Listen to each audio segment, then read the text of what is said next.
The black waters of the Persian Gulf part like liquid obsidian as 8 silent figures emerge from beneath the surface. Their breathing apparatus creates no bubbles. Their movements generate no sound. These are not ordinary soldiers. They are America's most elite maritime warriors, and tonight, they carry orders that could reshape the balance of power in the Middle East. The time, 34-7 hours. The coordinates, classified. The mission, so sensitive that even the Pentagon's top brass know only fragments of the full operation.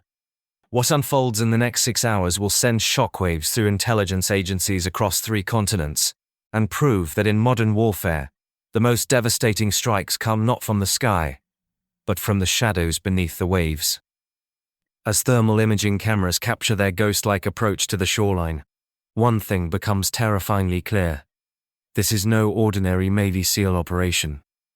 This is something far more dangerous and far more consequential than the world has ever seen. 3 weeks earlier, satellite reconnaissance detected something that made the National Security Council convene an emergency session at 2 a.m.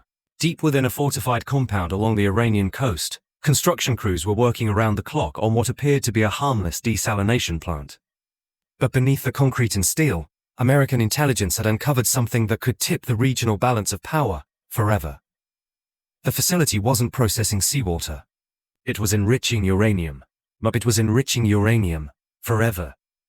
Versus forever would reach operational capacity, giving hostile forces the ability to produce weapons-grade material at an unprecedented rate. The stakes couldn't be higher. A successful mission would prevent a nuclear crisis that could engulf the entire region. Failure would mean not only the loss of America's most elite warriors, but the potential for a nuclear arms race that could destabilize global security for generations. 8 Navy SEALs, from DevGru, the most classified unit within the most classified branch of the military, were given an impossible task.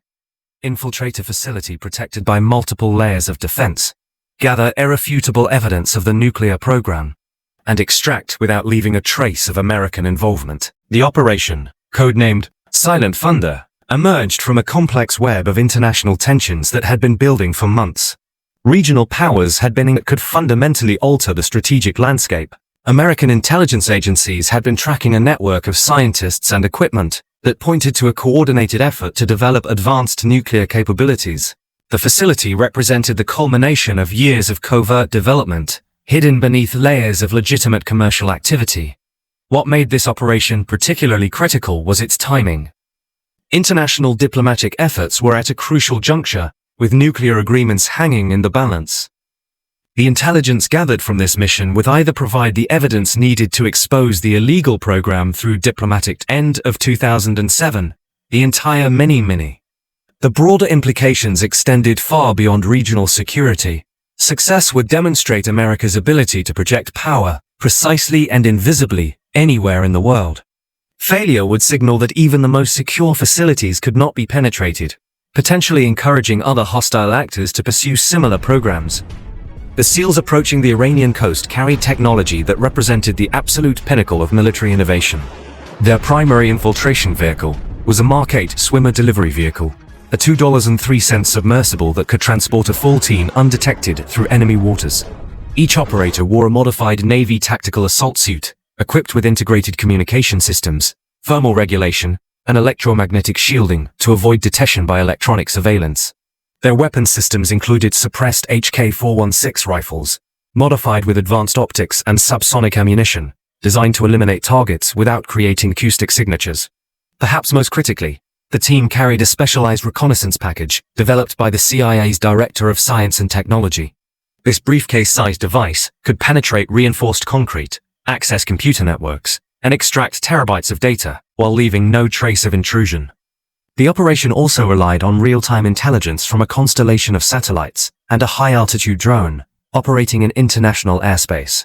This network provided the SEALs with detailed thermal imaging, electromagnetic spectrum analysis, and communication intercepts that would guide every movement of their infiltration. At precisely 3400 hours, the SEAL team reached the extraction point, a rocky outcropping that provided natural concealment from coastal patrols. The facility loomed 800 meters inland, its floodlights creating an artificial dawn against the pre-dawn darkness. The compound's security was formidable. 3 concentric perimeter fences, each equipped with motion sensors and infrared cameras. Roving patrols of armed guards followed randomized patterns designed to prevent predictable infiltration routes. Most challenging of all, the facility's core structures were built underground, accessible only through a single heavily fortified entrance. Team leader, Lieutenant Commander James Morrison, divided his men into 3 elements. Alpha Team would neutralize the perimeter sensors.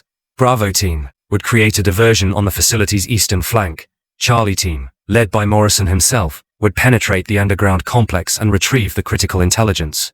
The infiltration began with surgical precision. Using handheld electronic warfare devices, Alpha Team systematically disabled motion sensors along a "You were faster" monitoring. Nobody was harmed by the family's house and's priest.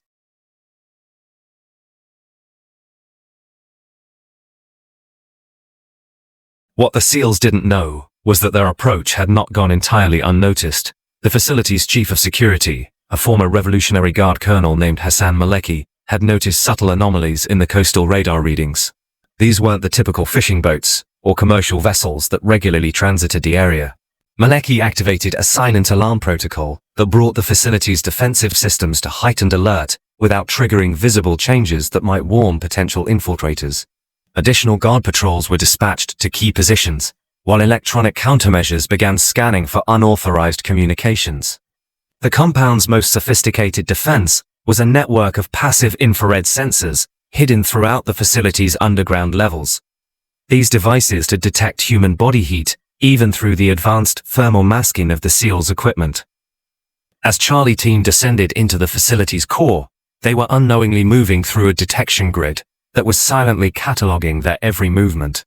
At 44/7 hours, Maleki made the decision that would transform a covert infiltration into a deadly game of cat and mouse.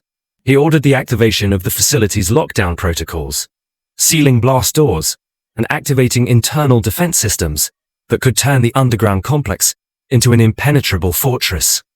The moment came at 05068 hours, deep within the facility's central processing area. Morrison's team had successfully penetrated the nuclear research laboratory and was extracting critical data when the compound's emergency lighting system activated. The red glow transformed the sterile laboratory into a scene from a nightmare.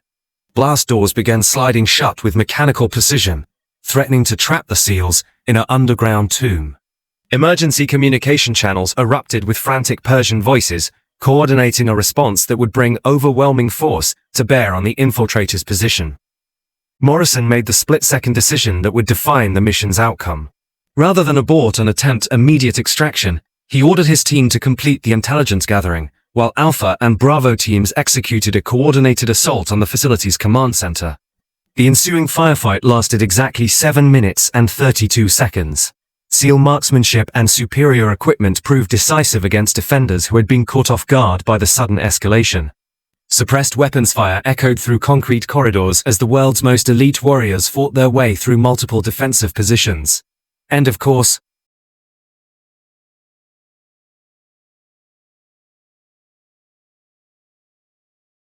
the critical moment came when Morrison's team reached the facility's main server room. Under fire from multiple directions, they had less than 90 seconds to extract the data that would prove the facility's true purpose before defensive forces could overwhelm their position. By 0334 hours, the facility had fallen silent. The SEAL team's extraction was as invisible as their infiltration, leaving behind only the evidence of their devastating effectiveness. Security cameras had been systematically disabled. Computer systems showed no signs of intrusion. The facility's personnel had been neutralized with surgical precision.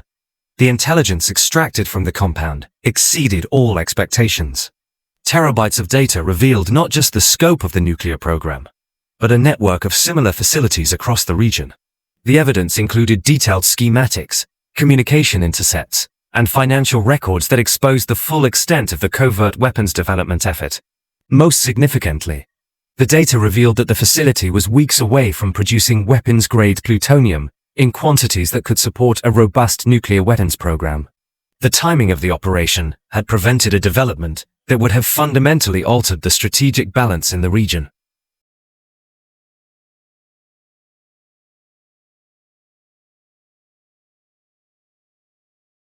The human cost was equally significant. 1. The facility's security force had been completely eliminated, while the research staff had been captured and processed through classified interrogation protocols in the hands of America's most hostile intelligence services was immeasurable. In an era where conflicts are increasingly fought in shadows, the success of Operation Silent Thunder represented a paradigm shift in how America projects power in the modern world. Greatest weapon. Traditional military doctrine emphasized overwhelming force and territorial occupation. This operation demonstrated that precisely applied special operations could achieve strategic objectives without the massive footprint of conventional warfare. In the deadly chess game of intelligence gathered from the facility provided policymakers with options that extended far beyond military action. Diplomatic initiatives could now proceed with irrefutable evidence of illegal nuclear development.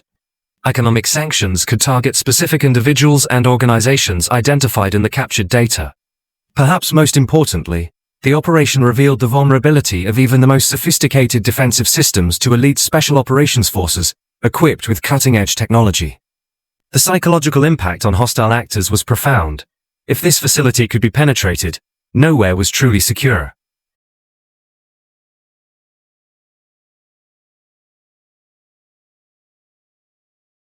The mission also highlighted the evolving nature of modern warfare, where information became as valuable as physical destruction. The data extracted from the facility would influence intelligence operations and diplomatic initiatives for years to come. As dawn broke over the Persian Gulf, 8 silent figures disappeared beneath the waves, carrying with them intelligence that would reshape the strategic landscape of the Middle East. The facility they left behind appeared untouched, its secrets extracted, without leaving a trace of American involvement. Operation Silent Thunder stands as a testament to the evolution of modern warfare, where the most decisive